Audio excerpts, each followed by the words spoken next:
اور رات کے کسی بھی حصے میں آپ نیند سے بیدار ہو کر اٹھ کر تہجد کی نماز ادا کر سکتے ہیں، اور اس کا آخری وقت جو ہے وہ طلوع فجر ہے، یعنی جیسے ہی فجر کی نماز کا وقت شروع ہوگا اب تہجد کی نماز کا وقت ختم ہو جائے گا، یعنی عشاء کی نماز کا جب تک وقت ہے تہجد کا وقت بھی ہے، اب تہجد پڑھ سکتے ہیں۔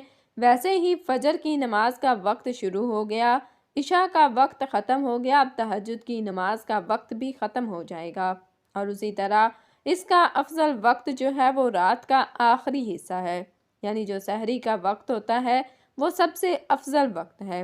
اس وقت تہجد کی نماز ادا کرنا سب سے افضل ہے، کیونکہ اس وقت اللہ رب العالمین آسمانی دنیا پر اپنی رحمتیں نازل فرماتا ہے، اور اس وقت اعلان کیا جاتا ہے جس طرح کہ میں نے پہلے حدیث پاک کا مفہوم بیان کیا ہے۔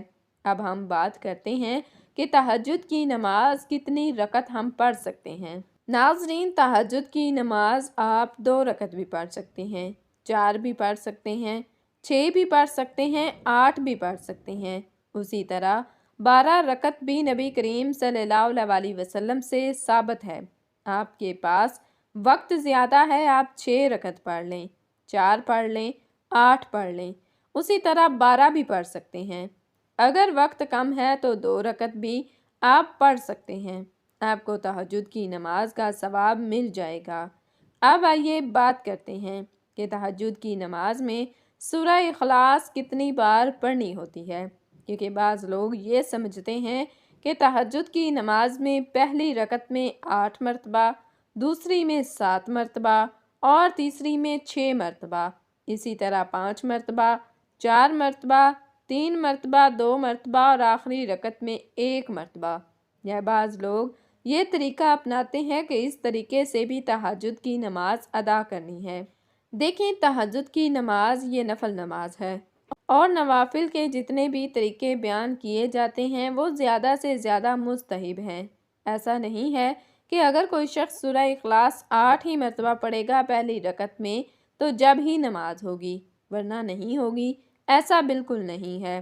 تہجد کی نماز میں سورہ اخلاص چاہے 1 ہی مرتبہ آپ پڑھ لیں، پہلی رکعت میں 1 ہی مرتبہ پڑھ لیں اور ہر رکعت میں 1 ہی مرتبہ آپ پڑھتے جائیں، جب بھی آپ کی تہجد کی نماز ہو جائے گی۔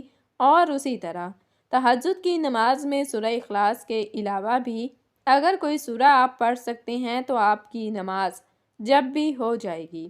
مجھے امید ہے کہ آپ کے یہ جو چند ایک کنفیوژن تھی، چند ایک غلط فہمیاں اور چند ایک مسائل جو آپ جاننا چاہتے تھے، میں نے آپ لوگوں کے ساتھ شیئر کر دیے ہیں۔ اب ایک اور ضروری اور اہم بات یہ ہے کہ تہجد کی نماز ادا کیسے کرنی ہے۔ سب سے پہلے نیت کرنی ہے۔ نیت جو ہے وہ اصل دل کا پختہ ارادہ۔ میں نے نیت کر لی کہ میں تہجد کی 2 رکعت نماز ادا کر رہا ہوں یا کر رہی ہوں، بس اتنا کافی ہے، ٹھیک ہے۔ نہ نیت کرنے کے بعد تکبیر تحریمہ کہہ کر ہم نے نماز شروع کرنی ہے۔ اچھا، یہاں پر ایک چیز میں اور بھی بتاتی چلوں کہ تکبیر تحریمہ اور سورتوں کو پڑھنے میں اتنی آواز ضرور ہونی چاہیے کہ اگر آس پاس کوئی شور نہ ہو تو آپ کی آواز آپ کے کانوں تک پہنچ جائے، اتنی آواز ہونا یہ ضروری ہے۔ بعض لوگ بہت بڑی غلطی کرتے ہیں جس کی وجہ سے ان کی نماز ہی نہیں ہوتی۔ وہ کرتے کیا ہیں کہ ایسے ہی خاموشی کے ساتھ نماز ادا کرتے ہیں کہ نہ تکبیر تحریمہ میں ان کے ہونٹ حرکت کرتے ہیں اور نہ سورۃ فاتحہ پڑھتے ہوئے، ایسے ہی خاموشی کے ساتھ پوچھا جائے تو بولتے ہیں کہ ہم دل ہی دل میں پڑھ رہے تھے۔ یاد رکھیے گا، اس طرح نماز نہیں ہوتی۔ تکبیر تحریمہ یہ نماز کے فرائض میں سے ہے، یعنی الفاظ ادا ہونے چاہیے اور اتنی آواز ہونی چاہیے کہ آپ کے کانوں تک آپ کی آواز پہنچ جائے۔ اگر آس پاس شور نہیں ہے اور سورۃ فاتحہ اور اسی طرح اور سورہ، یہ تمام چیزیں اتنی آواز میں ضرور پڑھنی چاہیے کہ آپ کے کانوں تک آپ کی آواز پہنچ جائے۔ دل ہی میں جو پڑھتے ہیں ان کی نماز نہیں ہوتی۔ یہ بہت بڑی غلط فہمی ہے، اس کو دور کرنا چاہیے۔ ہم نے تکبیر تحریمہ کہہ کر نماز شروع کرنی ہے اور بقیہ نماز دیگر نمازوں کی طرح ادا کرنی ہے۔ یہ تہجد کی نماز پڑھنے کا بالکل آسان سا طریقہ ہے۔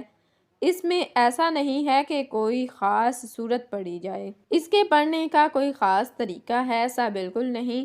جس طرح 2 رکعت ادا کی جاتی ہیں اسی طرح تہجد کی نیت سے 2 رکعت کر کے آپ جتنی رکعت پڑھنا چاہیں پڑھ سکتے ہیں۔ مجھے امید ہے کہ آپ کو میری باتیں سمجھ آ گئی ہوں گی۔ اللہ تعالیٰ ہم سب کو سمجھ کی توفیق عطا فرمائے۔ اگر اس ویڈیو سے آپ کو کچھ سیکھنے کو ملا ہے تو کمنٹ کر کے ضرور بتائیے گا۔ ویڈیو پسند آنے کی صورت میں لائک اور شیئر کرنا بالکل نہ بھولیے گا۔ ناظرین، کمنٹ باکس میں اللہ تعالیٰ کے 99 ناموں میں سے ایک نام ضرور ٹائپ کیجیے گا۔ ملتے ہیں نیکسٹ ویڈیو میں، تب تک کے لیے خدا حافظ۔